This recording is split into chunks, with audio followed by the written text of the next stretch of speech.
Hi guys, તો આજે આપણે છે ને દાળ વગરનો સંભાર બનાવીશું. કદાચ તમને સાંભળવામાં અજુગતું લાગતું હોય, પણ આ સંભાર બનાવવા માટે છે ને આપણે કોઈ જ પ્રકારની દાળ એડ કરવાની નથી અને એકદમ ઇઝી વેમાં બને છે અને ફટાફટ બી બની જાય છે અને ખાવામાં બહુ જ ટેસ્ટી લાગે છે. તો ચલો મારી સાથે આપણે આજે બનાવીએ દાળ વગરનો સંભાર.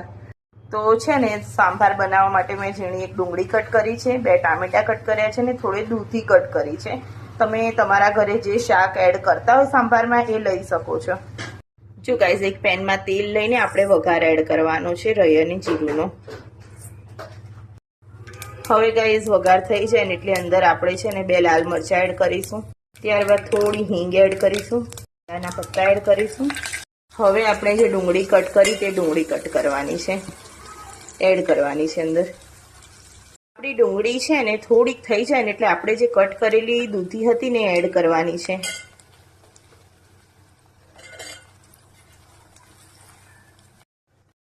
હવે આપણી દૂધી અને જે છે ને ડુંગળી હતી એ શેકાઈ ગઈ છે એટલે હવે આપણે છે ને આમાં ટામેટા એડ કરીશું. હવે આપણા છે ને ટામેટા થાય છે ત્યાં સુધી આપણે છે ને 1 અડધો ગ્લાસ પાણી લઈ એની અંદર 3 ચમચી છે ને ચણાનો લોટ એડ કરવાનો છે.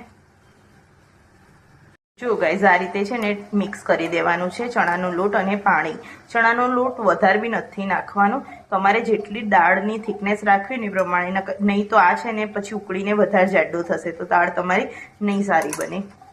હવે છે ને આપણા ટામેટા ચડી ગયા છે એટલે અંદર આપણે છે ને મીઠું એડ કરીશું, સાથે લાલ મરચું એડ કરીશું, હળદર એડ કરીશું, ધાણા જીરુંનો થોડો પાવડર એડ કરીશું.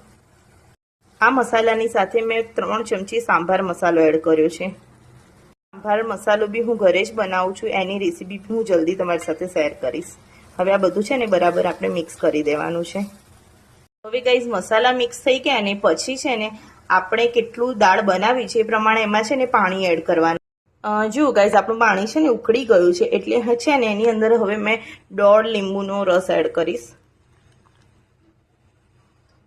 ને સારી રીતે મિક્સ કરીને આપણે જે પાણી એડ બનાવ્યું હતું ને જે ચણાના લોટનું એ એડ કરવાનું છે. ધીમે ધીમે એડ કરવાનું છે એને. સાંભારમાં છે ને બધું સરસ રીતે મિક્સ થઈ ગયું છે. હવે આને ધીમા તાપે ઉકળવા દેવાનું છે અને જો તમે જેટલો જાડો પાતળો ખાતા એ રીતે કરી શકો. હું જનરલી થોડો પતલો રાખું છું એટલે મેં આ રીતે રાખ્યો છે. જો ગાઈઝ, આપણો છે ને સાંભાર બનીને એકદમ રેડી છે.